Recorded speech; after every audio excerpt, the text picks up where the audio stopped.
சிவமங்கலம். அந்த ஆதி யோகம்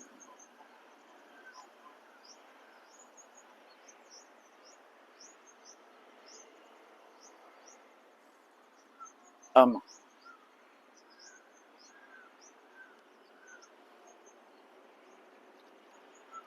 இந்த இச்சை கிரியை இதெல்லாம் அமைகின்ற இடம் யோகம், ஆதி யோகம். அதில் பெறுவதுதான் இந்த ஞானம், ஆதி ஞானமாய் இருக்கிறது.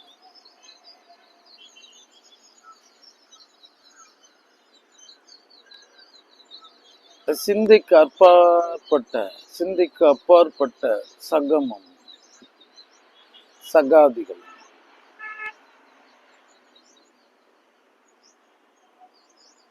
இந்த களம்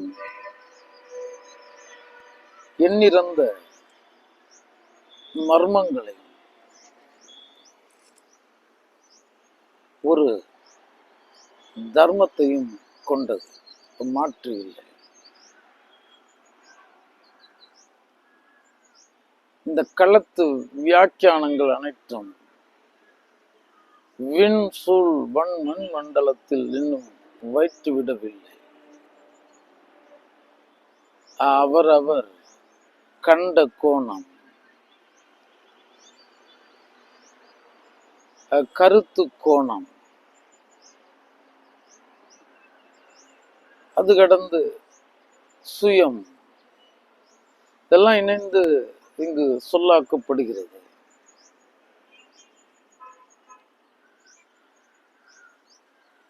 இதற்குள் அடங்கிவிடும் பொருளா அது?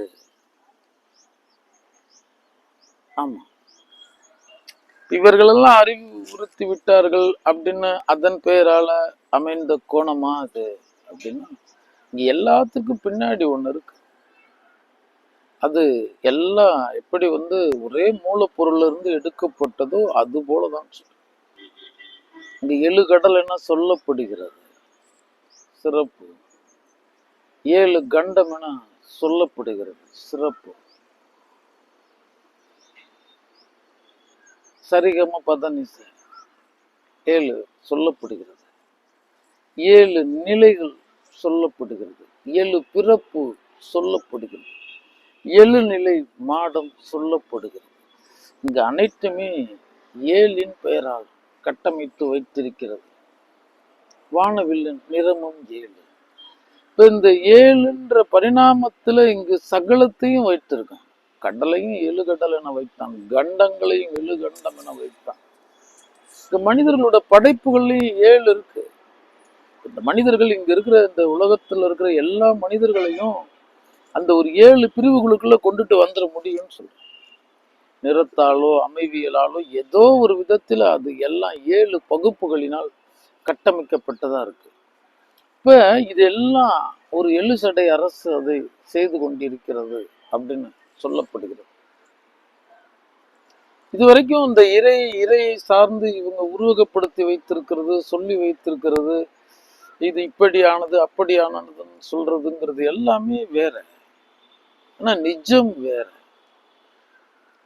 ஆமா, இந்த சிந்தைக்கு அப்பாற்பட்டதாகவும் உன்னுடைய எச்சிலுக்குள் அகப்படாததாகவும் ஒரு அரும்பொருள், பெரும்பொருள், மறைபொருள் என வீற்றிருக்கிறது. அந்த மறை மெய்பொருள் நியதி நாயகன் மறைந்து கிடக்கிறான். அவன் ஒரு யோகத்தில் நிலை நின்று இருக்கிறான். யார் யோகி? இது கேள்வி. யோகியன் தான் குமரா யோகியாகும் அடிப்படை தகுதியுடையவன். யார் யோகியன்? தன் தேகமே 2வது பொருள் என கருதி, அதையே துறக்கும் பொருள் என கருதி, எனக்குள்ள அகத்திற்குள் ஜீவனுக்குள் ஒடுங்கி அது மட்டுமே என் பேருறவென நிலை நின்று இருப்பவன் தான் யோகி. வாயை வாழ்த்து கண்டாய் மதையானை உரிபோர்த்து பேய் வாழ் காட்டகட்டாடும் பிராந்தனை வாயை வாழ்த்து கண்டார். அப்படிலாம் கட்டமைக்கப்பட்டது. புலியின் உரிதோழர், உடலெங்கும் சுடலை பொடி பூசி இருக்கும் வித்தகன், அங்க விஷ ஜந்துக்களை தன் தேகம் எங்கும் உழல விட்டு இருப்பவன். இந்த உலகம் என்ன அஞ்சும் மயானத்தில் அமர்ந்து இருப்பவன். இந்த சகலத்தையும் துறந்தவன் சொல்லப்படுகிறவன். அவன் எப்படி துறக்க முடியும்? அவன் அன்றி ஒரு அணுவும் அசையாது. ஒரு அணு தொடங்கி அண்ட பேரண்டம் தாண்டி இங்கு இயங்கும் எதற்கும் அதிகார மூலம் அவன், ஆற்றல் மூலம் அவன். அவன் எவ்வாறு அதெல்லாம் துறந்து இருக்க முடியும்? வான் பற்றி நின்றது உனக்குள்ள ஊன் பற்றி நின்று இருக்கிறதுன்னு சொல்றேன். இப்ப அங்க அததுவில் அததுவாக இருக்கும், அது தன்னிலையில் விலகி இருக்கிறது, யோகத்தில் நிலை பெற்றிருக்கிறது. அது நேற்று இன்று நாளை என்று பாராது, அது என்றும் இருக்கும் நித்திய வஸ்துவா இருக்கிறது. இந்த உலகம் யோகத்தினால் என்ன பெறுகிறது எனில் அந்த யோக நிலையை பெறுகிறது. அந்த யோக நிலைக்கு அதிகாரி அந்த ஆதி யோகீசனாய் இருக்கிறான். அவ்வளவுதான் விஷயம். அதுக்கு அடிப்படை தகுதி என்னன்னா யோகியன். யோகியன் தான் யோகி ஆகும். புத்தி உடையவன் தான் புத்தன் ஆக முடியும். அறிவுடையவன் தான் அறிவாளி ஆக முடியும். அன்பு உடையவன் தான் அன்பன் ஆக முடியும். தீமை உடையவன் தீயவனே ஆகுவான். யோகி என்பது யோகியன். யோகிய சித்தம் வாய்ந்தவன், யோகிய சித்தத்தில் நிலை நின்று இருப்பவன். இங்கு தேகம் தாண்டி தேகத்தோடு இந்த சகாதிகளை அனைத்தையும் அந்நியமாய் கண்டு பழகினவன். இதெல்லாம் கடக்கும் சாலை என, நான் கடக்கும் பயணி என தன்னை உணர்ந்து வாழாது வாழ்ந்து கொண்டிருப்பவன் யோகி என்று அழைக்கப்படுகிறான். இதெல்லாம் எத்தனையோ காலகட்டங்கள்ல எத்தனையோ நிலைப்பாடுகள்ல ஞானிகள், இந்த திருமூலன்லாம் அவர் தவத்திற்கான அளவீடே சொல்ல முடியல. அவன் தான் சக்கரவர்த்தி தவராச சிவ யோகி. அவன் தான் எல்லைன்னு சொல்ல. அவனுடைய தந்தை நந்தி எம்பெருமான், அவனுக்கு மேல தான் பரம் அப்படின்னு சொல்லப்படுகிறது. அப்படின்னா அது அப்படியே இருக்கிறது. அது இன்னைக்கு வந்து அமர்ந்தது, நேத்து வந்தது அமர்ந்தது, இந்த 1000 வருடங்களுக்கு முன்னாடி அமைந்ததுன்றதெல்லாம் கிடையாது. அது அப்படியே தான் இருக்கு. ஆமா, நான் கனவு காணுகிறேன், அவ்வளவுதான். நான் உறக்கத்தில் தான் இருந்தேன், ஆனால் கனவு காணுகின்றேன். என் கனவு அர்த்தமுடைய கனவு. இப்ப கனவுல பாருங்க, இங்க நிஜமாவே அங்க பிரவேசிக்கிற மாதிரி, அந்த சம்பவங்கள் நடக்கிற மாதிரி, அந்த நிலைப்பாடுகள் ஏற்பட்ட மாதிரி, இது எத்தனையும் தோன்றுது இல்ல. இது அற்பனுடைய கனவு. ஒரு அற்புதனுடைய கனவு தான் இந்த சக ஜீவன்களுடைய ஆட்டம் பாட்டம் எல்லாமே. ஆம் செல்வங்கள், அவன் கண்ட கனவில் நீ நாயகனாய் இருக்கிறாய். ஆனா அவன் உன் ஜீவனுக்குள் உறக்கத்தில் இருக்கிறான். அவன் கண் விழிக்கும் பொழுது இங்கு நீ இல்லாமல் போகிறாய். அவன் உறங்கும் வரை நீ விழித்திருப்பாய்.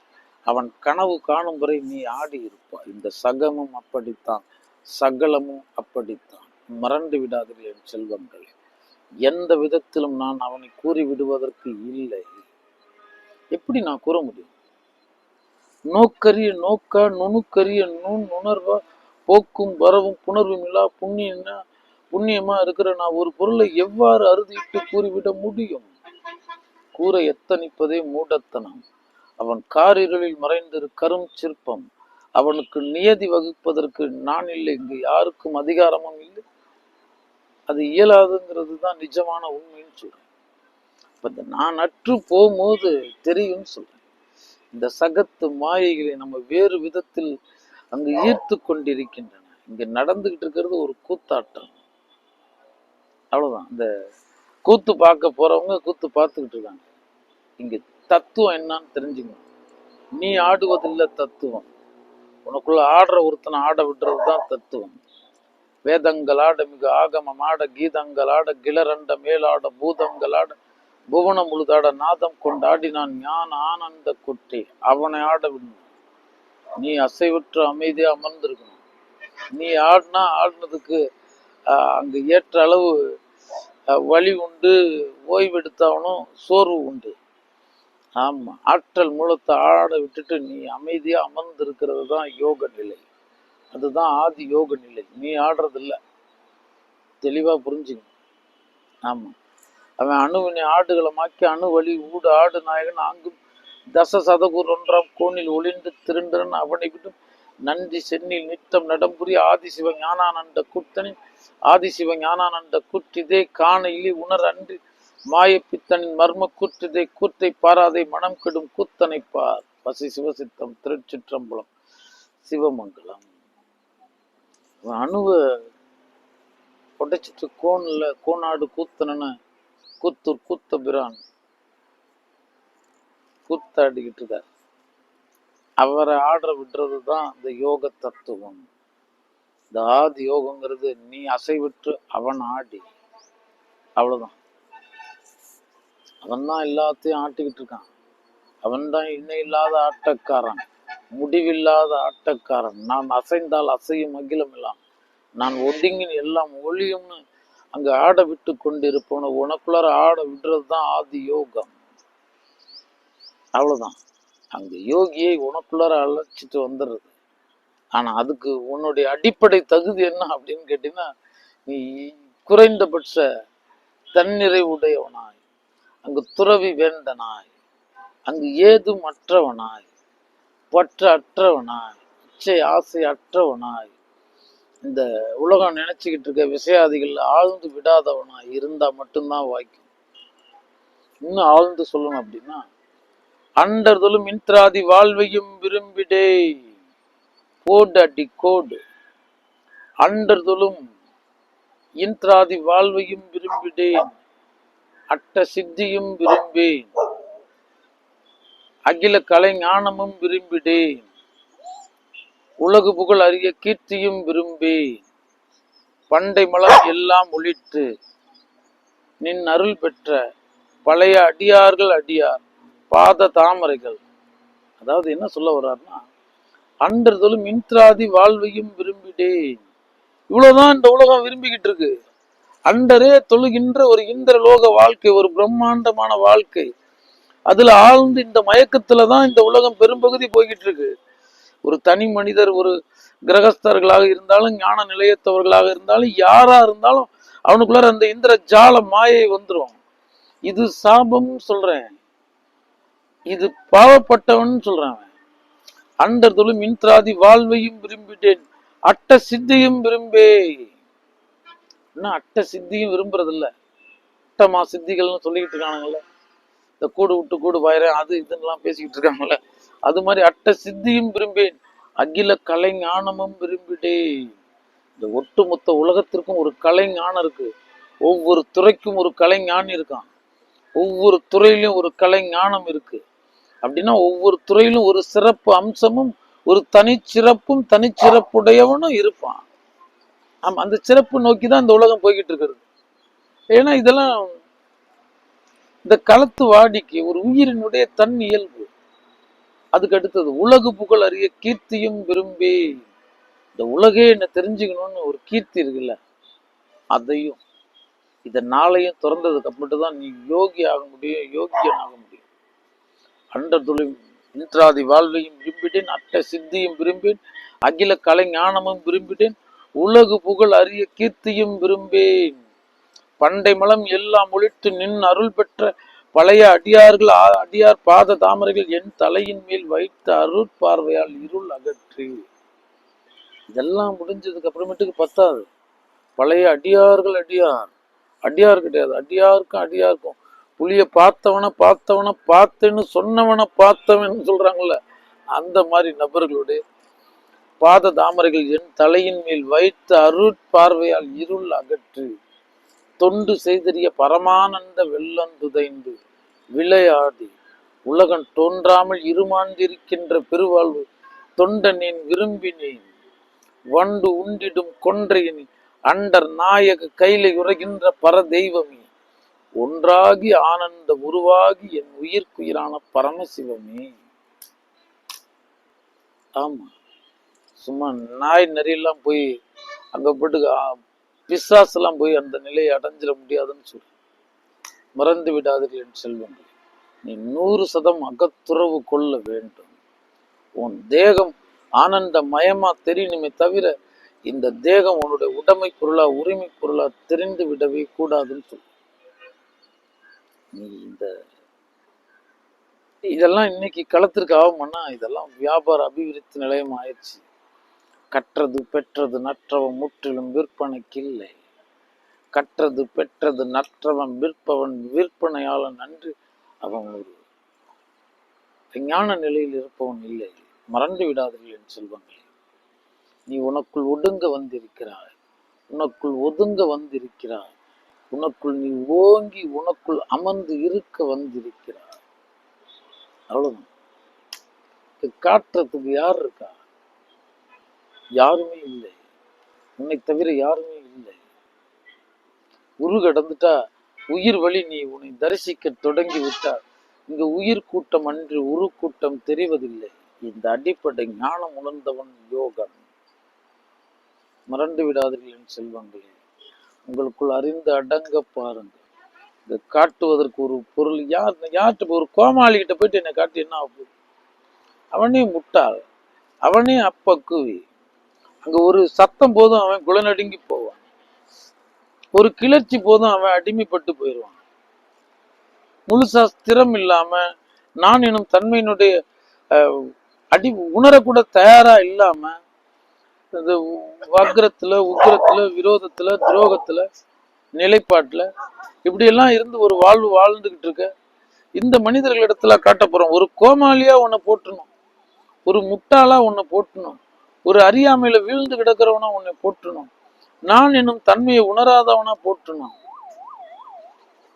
ஆம் செல்வம், மறந்து விடாது. உங்களுக்குள் ஒரு யோகி இருக்கிறான். அவன் உயிரில் இருக்கிறான். அவன் உயிரில் ஓய்வெடுத்துக் கொண்டிருக்கிறான். உயிர்க்குயிரான பொருளாய் இருக்கிறான். அவன் தான் உன்னுடைய குறி. அவனை சேருவதுதான் நீ ஆதி யோகம். அந்த முறைகளால பெற்றேன், இந்த முறைகளால பெற்றேன், அவர் தந்து பெற்றேன். நான் பெறுவதற்கு என்ன இருக்குங்க? பிறர்க்கரிய பேராம் உயிரை பெற்றேன். எனக்குள்ள ஒடுங்கிறது தானே அது. நல்லா தெரிஞ்சுக்கிங்க. இந்த மனக்குளம் எண்ணத்தினாலும் இந்த சகம் தந்த காரணிகளாலும் அது கொதியூட்டப்பட்டுக்கிட்டு இருக்கு. அது கீழே இருந்த மணல் பரப்புல இருந்து அந்த சேரெல்லாம் கலங்கி அது நீருங்கிற தன்மையவே மாத்தி வைத்திருக்கு. உங்களுடைய மனதினுடைய நிலைப்பாடு அவ்வளவுதான். அதை தெளிய வைக்கணும். அடிப்புற காட்சி என்னன்னு தெரியணும். அது அருந்த உதவணும். இந்த உலகத்திற்கு உபயோகப்படணும். இது திட்டமா இருந்தா அதை தெளிவுபடுத்துவதற்கு 4 பேரை இறக்கி விடுறது இல்ல திட்டம். அவன் மேலும் குலைக்கிட்டு தான் போவான். அவன் கூலி வாங்கிக்கிட்டே தான் இருப்பான். அந்த குளமும் தெரியாது. மேலும் மேலும் மேலும் மேலும் குழம்பிக்கிட்டே தான் இருக்கும். எந்த கருத்தையும் குப்பையில் போடுங்கள். எந்த கருத்து குப்பையாளர்களையும் குப்பையில் போடுங்கள். உனக்குள்ள நீ அமைதியா அமர்ந்து அந்த குளத்தை விட்டுடு. தெளியும் தானா. அவன் சொன்னதுனால வந்தது. இது எல்லாமே இந்த கருத்துக்கள் எல்லாம் சேகரிச்சுக்கிட்டு இருக்கு. கருத்துக்களை சேர்க்கிறதே இது வேலையா இருக்கு. கல்விகளை சேர்க்கிறதே இது வேலையா இருக்கு. இங்க நிற்கிறதுக்கு தான் கல்வியே. இங்க நிற்கதான் கற்கிறோன்னு கல்வி சொல்லப்படவே இல்லை. நில், அவ்வளவுதான். உனக்குள்ள நீ அசைவற்று இருக்க பழகு. அது உடனே வாய்க்குன்னு நினைச்சுக்காதீங்க. அது பாட்டுக்கு காட்டாற்று பெருவெல்லமா உன்னுடைய மனக்குள்ள நீர் சுழன்றுகிட்டு இருக்கு. ஒவ்வொரு கருத்தும் ஒவ்வொரு எண்ணமும் ஒவ்வொரு போதனையும் அதற்குள்ள இருக்கிற நீரோட்டங்களை மேலும் மேலும் சுழற்சி படுத்துகின்றன. இந்த இயக்கங்கள்லாம் ஒடுங்கணும்னா நீ அமைதி அடைவாய். நீ அமைந்தாதான் அமைதி அடைய முடியும். அதுக்கு ஏண்டா உனக்குள்ள போய் நீ தெளியறதுக்கு இன்னொருத்தன் எதுக்குடா அப்படின்னு கேட்டாங்க குருநாத். இல்ல குருநாதா, இங்கெல்லாம் அது வாங்கி ஆகணும் இது வாங்கி ஆகணும் அப்படின்லாம் சொல்லிக்கிட்டு இருக்கானுங்களே குருநாதன். ஆமா குமாரா, அவனும் வயிறு வளர்க்கணும்ல. அவனும் ஒரு பெரிய இந்திரலோக வாழ்க்கையை கனவு கண்டு வச்சிருப்பான்ல. அவனுக்கு தெரிந்த துறையில தான் குமாரா அடைய முடியும். பரதேசி அவன் ஒரு ஓரமா அமர்ந்திருக்கிறான் குமாரா. அவன் சகத்திற்கு தன்னை காட்டுவதில்லை. தன்னோட உருவம் இதுதான் ஒரு முறை கூட அவன் காட்டுவதில்லை. அன்று அவன் என்ன கோணத்தில் இருக்கிறானோ என்ன கோலத்தில் இருக்கிறானோ அதுதான் காட்டுறான். அவன் நடிக்க வரவில்லை. தனக்குள் ஆழ்ந்து வாழ வந்து இருக்கிறான். அவன் தன்னுடைய சாதனைகளை, தன்னுடைய வாழ்வை இன்னொருவனுக்கு காட்ட வேண்டிய அவசியம் இல்லாதவன். அவன் மறைந்தே இருக்கிறான். திரை மறைவில் ரகசியம். மறந்து விடாதே குமாரா. இதெல்லாம் சொல்ல வேண்டிய அவசியங்கள் கூட ஏன் வந்தது அப்படின்னா, இந்த கலிபுருஷ தத்துவம்னு ஒண்ணு இருக்கு. என் குருநாதன்ட்ட கேட்டேன், இந்த களத்தினுடைய சுபாவம் என்ன குருநாதன்? ஆமா குமாரா, இங்கு சத்தியனும் சத்தியன் என சொல்லப்படுவான், அசத்தியனும் சத்தியன் என சொல்லப்படுவான் குமாரா. நிஜத்தில் பாரு, சத்தியன் சத்தியனை சத்தியன் என்கிறான், சத்தியன் அசத்தியனை அசத்தியன் என்கிறான், அசத்தியன் சத்தியனை அசத்தியன் என்கிறான், அசத்தியன் அசத்தியனை சத்தியன் என்கிறான். அப்ப அசத்தியன் சத்தியனை அசத்தியன் என்கிறான், அசத்தியன் அசத்தியனை சத்தியன் என்கிறான். அப்ப தேர்ந்தெடுக்கிற நான் யாரு? நான் சத்தியனா? அப்ப நான் காட்டுறவன் சத்தியன், சத்தியன் என காட்டுபவன் சத்தியன். நான் யோக்கியனா? அப்ப நான் யோக்கியன் என காட்டுபவன் ஒரு யோக்கியன். இந்த களம் வேற மாதிரி ஆயிடுச்சு. இது என்ன குமரா? கூத்து பற்றது தானே, இது ஒரு கனவு தொழிற்சாலை தானே. எதை வேணாலும் எப்படி வேணாலும் ஆக்கிடலாம்ல. எல்லாத்திற்கும் ஒரு விலை இருக்குல்ல. விலைக்கு வாங்க முடியாத நபர்களே இல்லைன்னு இந்த களம் ஆயிடுச்சு. ஏதோ ஒரு விலை இருக்கு, அவ்வளவுதானே. நீ விலை போகாதிரு, அதற்கு நீ உன்னை விலை வைக்காதிரு, விலையற்ற பொருளாய் நீ இரு. ஏன்னா விலை மதிப்பு மிக்கது நீ உயிரில் தாங்கி இருக்கிறாய், நீ அம்மயமாய் நிற்க வந்திருக்கிறாய், அவ்வளவுதான். அப்ப இச்சை கடந்து வா, இயல் கிரியை கடந்து வா, யோகத்தில் அமர்ந்திரு, தானே புலப்படும் ஞானம் தான் இச்சா கிரியா யோகம் ஞானம்னு இந்த உலகம் எதையோ சொல்லி வச்சிருக்கு. இருந்தாலும் எல்லாத்தையும் தாண்டி என் குருநாதன் இல்லை குமரா. ஒரு நல்ல நேரம்ன்றதை பத்தி என்ன நினைக்கிற? தெரியல குருநாதா. வேறு ஒன்றும் இல்லை குமரா. நல்ல நேரம்னே ஒண்ணு இல்லை குமரா. எப்ப எது நல்லது நல்லதாகவும் கெட்டது கெட்டதாகவும் தெரியறது தான் நல்ல நேரம். நல்லது கெட்டதாகவும் கெட்டது நல்லதாகவும் தெரியறது அவன் கெட்ட நேரம் குமரா. அனைத்தையும் தாண்டி இந்த விதி வழி மதி செல்கிறதா. அங்க விதி சதின்னு ஒண்ணு இருக்கு, அதன் வழிதான் இந்த மதி பதிபக்தியோட பயணிச்சுக்கிட்டு இருக்கும் குமரா. அதை அவனுக்கு சொல்லி புரிய வைக்க முடியாது குமரா. அவனுக்குலாம் என்ன காலம் இருக்கு குமரா. அவன் இந்த பிறவியில் அதை அடைய வரல. இந்த பிறவியில் அவன் ஒரு மெய் உண்மை அடைய வரல. நான் உருவகப்படுத்தும் பொருள் ஒரு உருவற்ற பொருள், ஒரு மலமூத்திரதாரி இல்லை, ஒரு நோய்க்காடு இல்லை, வழிகாடு இல்லை. இதை நீ மறவாதிரு, அவ்வளவுதான். இதை கலட்டுறதுக்கு தான் நீ வந்திருக்க. அதுல ஒருத்தன் உன் குருநாதன்னா அந்த காலம் எல்லாம் முடிஞ்சிருச்சு. களி ஓடிக்கிட்டு. எவரிடத்திலும் அகப்பட்டு கொள்ளாது, உனக்குள் நீ அமர்ந்து. உனக்குள்ளார ஒரு மாணவ தன்மை சிஷ்யத்துவம் தோன்றிடுச்சு அப்படின்னா கார் இருள் உனக்கு பாடம் நடத்தும், ஒரு காற்று பாடம் நடத்தும். ஏகலை உனக்கு எந்த குருவும் வாழ்த்து விடவில்லை குமரா. இந்த ஓம் திராம் தத்தாத்ரேயாய, இந்த தத்தாத்ரேயர் கேள்விப்பட்டிருக்க? அனுசி அத்ரி, இந்த 3 கடவுளர்களும் ஒன்றா தேடினவர்கள். அவர்களுக்கு யாரும் குருவாக வாய்க்கவில்லை. இந்த இயற்கையே குரு, இந்த இயற்கையில் இருக்கும் ஜீவன்களே குரு. இந்த 3 பிரம்மா விஷ்ணு ருத்ரன்ற அந்த 3 பேருமே ஒரு உருவில் வரும் பொழுது அவன் தனக்கென எந்த குருவையும் செய்யவில்லை.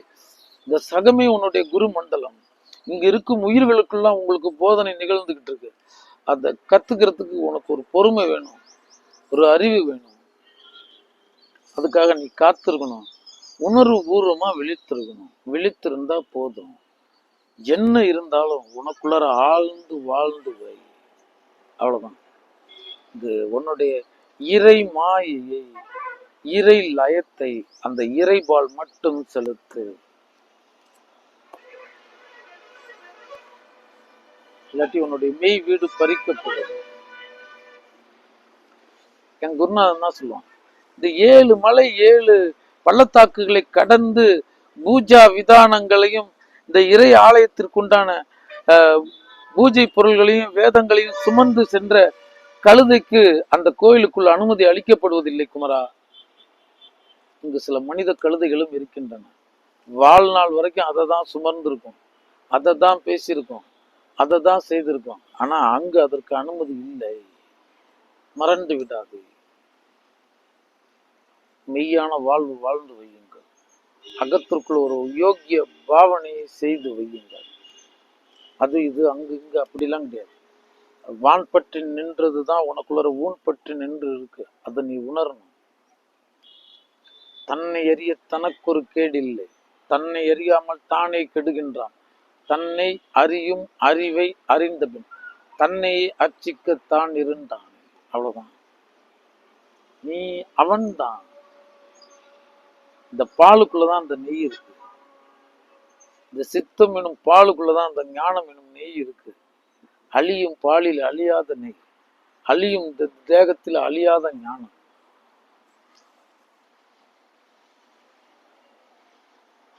அந்த விட்டகுறை தொட்டகுறை பட்டகடன் குருவரலும் திருவரலும் இருந்தால் யாருக்கும் சாத்தியமே. சிவமங்கலம்.